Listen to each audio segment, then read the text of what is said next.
Bismillahirrahmanirrahim. Assalamualaikum warahmatullahi wabarakatuh. Bismillahirrahmanirrahim. Alhamdulillahirabbil alamin. Wassalatu wassalamu ala sayyidina wa maulana Muhammadin wa ala alihi wa ashabihi ajma'in, amma ba'du. Kita lanjutkan sekarang suratul Baqarah ayat 102. Bismillahirrahmanirrahim. Qala al-musannif rahimahullahu ta'ala wa nafa'ana bihi wa ulumihi fid dharaini amin. Wa qala Allah ta'ala wattaba'u ma tatlu syayatinu ala mulki Sulaimana wa ma kafara Sulaimanu walakinna syayatina kafaru yu'allimuna an-nasa as-sihra wa ma unzila 'alal malakaini bi Babila Harut wa Marut wa ma yu'allimani min ahadin hatta yaqula innama nahnu fitnah fala takfur fayata'allamuna minhuma ma yufarriquna bihi bainal mar'i wa zawjihi wa ma hum bidarrina bihi min ahadin illa biiznillah wa yata'allamuna ma yadurruhum wa la yanfa'uhum wa laqad alimu laman ishtarahu ma lahu fil akhirati min khalaq wa labi'sa ma syaraw bihi anfusahum law kanu ya'lamun. Shadaqallahul azim wa shadaqa rasuluhun nabiyul habibul karim wa nahnu ala dzalika minasyahidin. Allah Subhanahu wa taala berfirman yang artinya, dan mereka mengikuti apa yang dibacakan oleh syaitan terkait dengan kekuasaan Nabi Sulaiman alaihissalam. Wa ma kafara Sulaiman, dan Sulaiman itu bukanlah orang yang kafir atau tidaklah berbuat kekufuran, tetapi setan itulah yang telah kafir. Dan setan itu mengajarkan kepada manusia sihir. Dan ingatlah apa yang diturunkan terhadap dua malaikat di Babilonia, yaitu Harut dan Marut. Dan mereka tidaklah mengajarkan seseorang pun di antara manusia tentang sihir itu, kecuali mereka mengatakan innama nahnu fitnah, kami adalah fitnah. Fala takfur, maka janganlah kamu kufur kepada Allah. Maka manusia pun berbondong-bondong mempelajari dari keduanya sesuatu yang dapat memisahkan antara seorang lelaki atau seseorang dengan pasangannya. Dan tidaklah mereka itu mampu mendatangkan mudarat kepada seorang pun dengan sihir mereka itu kecuali dengan izin Allah. Dan sungguh mereka mempelajari hal-hal yang mendatangkan mudarat kepada diri mereka sendiri dan tidak memberikan manfaat. Dan sungguh mereka sudah tahu bahwa barang siapa yang telah menggadaikan kepentingan akhiratnya dengan sihir dan lain-lain, maka dia tidak akan mendapatkan bagian kebaikan apapun pada akhiratnya. Walabi sama syaraw bihi anfusahum. Kalau begitu alangkah jeleknya jual beli yang mereka lakukan. Lau kanu ya'lamun, seandainya mereka mengetahuinya. Baik. Itu kira-kira terjemah dari suratul Baqarah ayat 102. Kita bahas dulu munasabatul ayat, atau keterkaitan ayat antara ayat ini dengan ayat sebelumnya. Pada ayat-ayat yang lampau Allah menerangkan tentang penyimpangan orang-orang Yahudi dalam bentuk pencampakan atau bagaimana mereka berpaling meninggalkan Taurat, ya, dan lebih memilih untuk berhukum dengan hukum-hukum jahiliyah mereka sendiri. Jadi itu adalah penyelewengan dalam konteks kitab suci. Dalam ayat 102 Allah ceritakan bentuk penyimpangan yang lain, yaitu bahwasanya orang-orang Yahudi itu termasuk kelompok yang senang mempraktekkan ilmu sihir. Ya, dan ini bisa kita lihat bagaimana ada satu riwayat, meskipun para ulama berselisih pandang tentang riwayat ini, menyebutkan bahwasanya Nabi SAW itu pernah terkena sihir, ya kan? Dan yang menyihirnya adalah seorang Yahudi. Atau bagaimana ketika Nabi bersama para sahabat hijrah ke Madinah, itu dikatakan tersebarlah sebuah rumor bahwasanya orang-orang Yahudi dengan dukun-dukun mereka itu sudah menyihir sehingga tidak ada satu orang pun di antara kaum muslimat yang ikut hijrah itu akan dapat melahirkan keturunan. Jadi tersebar rumor begitu, disihir biar mandul semua. Nah, sihir itu dilengkapi dengan bumbu, bahwa beberapa kali terjadi seorang muslimah hamil, keguguran, begitu. Nah, itu jadi makin sedap rumornya kan. Ada bumbu-bumbu begitu. Sampai kemudian lahirlah seorang laki-laki atau seorang putra bernama Abdullah bin Zubair. Nah, ini mematahkan. Yang disebut bayi pertama yang lahir setelah hijrah, Sayyidina Abdullah bin Zubair, putra dari Sayyidina Zubair bin Awwam. Jadi tidak betul ternyata. Nah, namun praktek sihir di kalangan kaum Yahudi sudah masyhur. Tidak hanya di kalangan kaum Yahudi, tapi di kalangan bangsa Arab rata-rata sudah memahami bahwa orang Yahudi itu mempraktekkan sihir. Pertanyaannya, apa landasannya mereka mempraktekkan sihir? Bukankah mereka punya kitab suci, punya Taurat, dan sudah dibahas tentang perkara sihir? Nah, Allah menyebutkan dalam ayat ini, mereka wattaba'u ma tatlus syayatin ala mulki Sulaiman.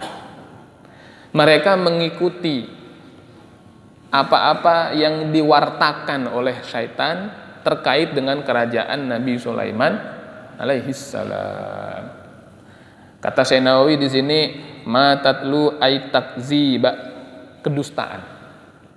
Mereka mengikuti berita bohong yang ditimpakan syaitan kepada Nabi Sulaiman terkait kerajaannya. Dan kita sudah maklum kisah itu, ya, bahwa Nabi Sulaiman alaihissalam itu Allah berikan mukjizat, ya. Yang pertama, beliau bisa mengerti bahasa binatang. Ini ya, bisa mengerti bahasa binatang, bukan berbahasa binatang, hati-hati. Ya kan, dulu kita waktu kecil diajarin gitu, Pak Darman. Nabi Sulaiman bisa berbahasa binatang. Masya Allah, ini bahaya ini kan. Kalau berbahasa binatang berarti bahasanya bahasa binatang. Kalau ngomong sama kucing, meong-meong, nah kan gitu. Bukan berbahasa binatang, beliau bisa mengerti bahasa yang diucapkan oleh binatang dan binatang mengerti bahasa beliau. Adapun bentuk mukalamahnya, saling bercakap-cakapnya, ya Nabi Sulaiman pakai bahasa manusia, nggak pakai bahasa binatang. Kemudian beliau juga ditundukkan bagi Nabi Sulaiman angin. Lalu beliau menguasai kerajaan manusia dan menguasai kerajaan jin, setan. Semua ditundukkan Allah untuk Nabi Sulaiman. Walaupun ditundukkannya itu sebagian jin, sebagian kalangan jin ada yang muslim, tunduk dengan sukarela, tetapi yang membangkang termasuk ifrit itu tunduk dengan terpaksa. Seandainya dia tidak tunduk kepada perintah Nabi Sulaiman, dia akan terbakar. Nah, itu sudah masyhur kisah itu, bahkan di kalangan Bani Israel, bahwa Nabi Sulaiman adalah seorang raja yang luar biasa, kekuatannya luar biasa. Namun setelah wafatnya Nabi Sulaiman alaihissalam, syaitan itu menyebarkan isu bahwa Nabi Sulaiman dapat menguasai jin, binatang, manusia, bahkan angin karena beliau adalah seorang ahli sihir.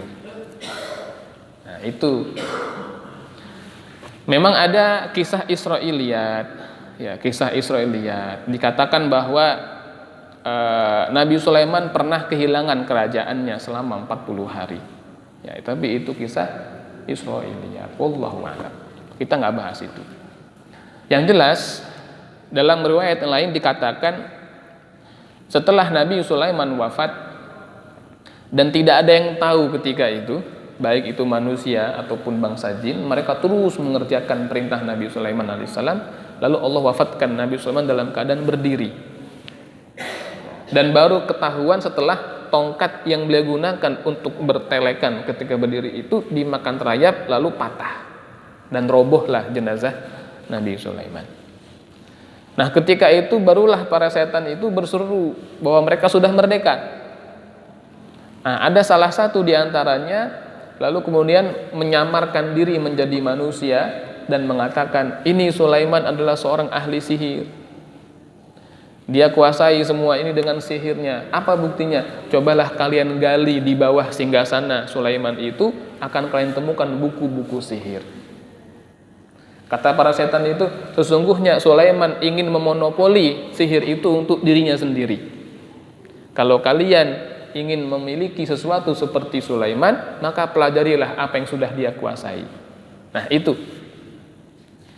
Betulkah di balik atau di bawah singgasana itu terdapat kumpulan buku sihir? Banyak riwayat mengatakan betul. Tetapi tujuan dikumpulkannya adalah agar membendung ilmu sihir. Jadi beliau perintahkan para setan, para jin itu untuk mengambil buku sihir seluruh penjuru dunia, dikumpulkan di situ. Supaya apa? Berhentilah pengetahuan tentang sihir. Yang berarti sebelum Nabi Sulaiman itu sihir sudah terlalu lama berada. Di zaman Nabi Sulaiman dibendung. Ibarat kita kalau bukunya nggak ada, mau ngaji apaan gitu kan?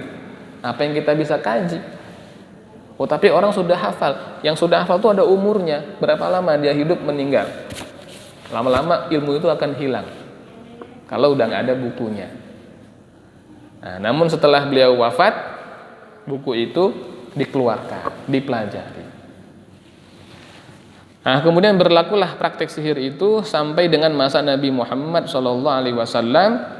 Tuduhan-tuduhan dari orang Yahudi masih mengatakan bahwa Sulaiman adalah tukang sihir. Dan baru Nabi Muhammad SAW itulah yang diberikan perintah oleh Allah dalam tanda kutip dengan Al-Quran ini untuk mengatakan wa ma kafara Sulaiman. Sulaiman tidak kufur. Dia bukan orang kafir. Karena mempraktekkan sihir dihukumi kufur. Pelakunya disebut kafir. Dan Nabi Sulaiman adalah seorang nabi, utusan Allah, bukan seorang kafir, bukan seorang tukang sihir. Itu satu sisi.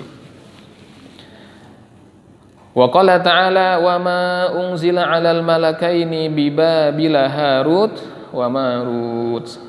Sementara ini kita baca wa ma unzila, dan apa-apa yang diturunkan.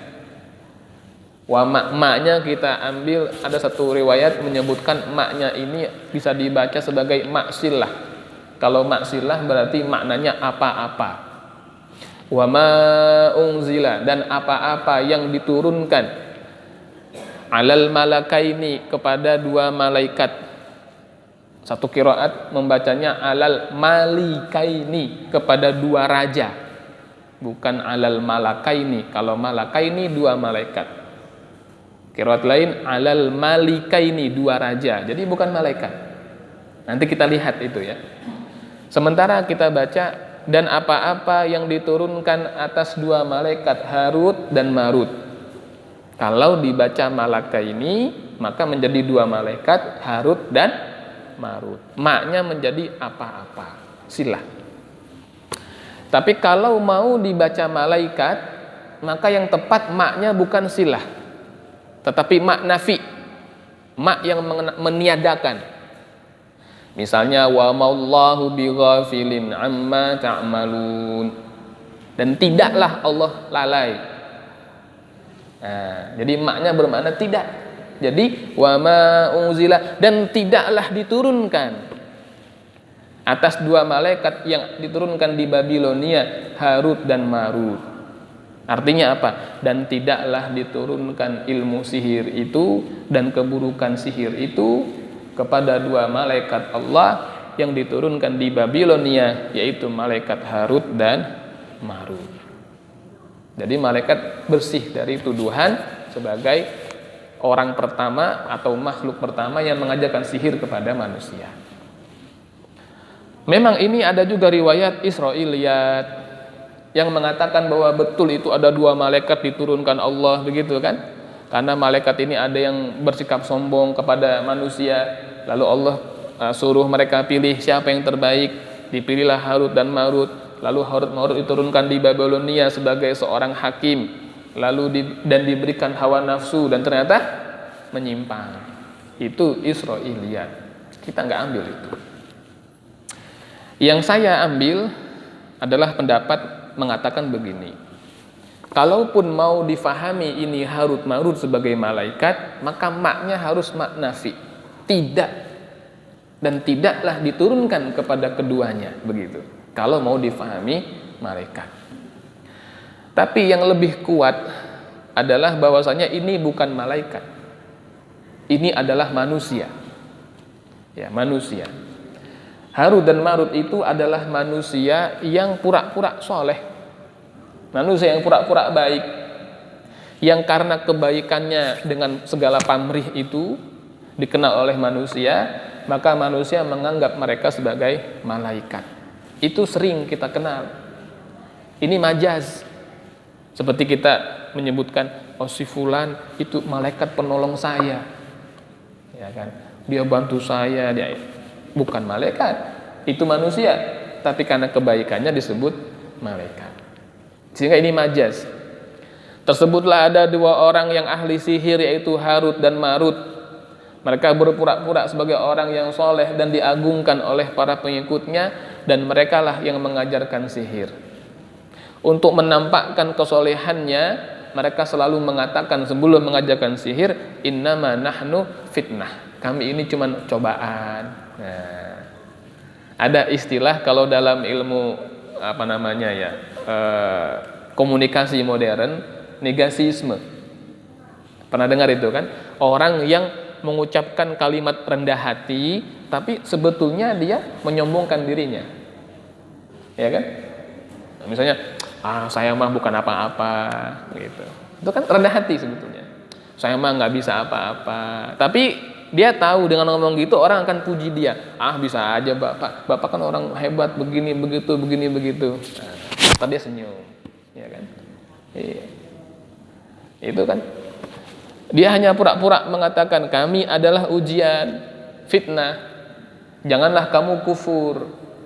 Kalau betul mereka orang soleh, mereka tidak akan mengajarkan sesuatu yang Allah sebutkan, yufarriquna bainal mar'i wa zawjih.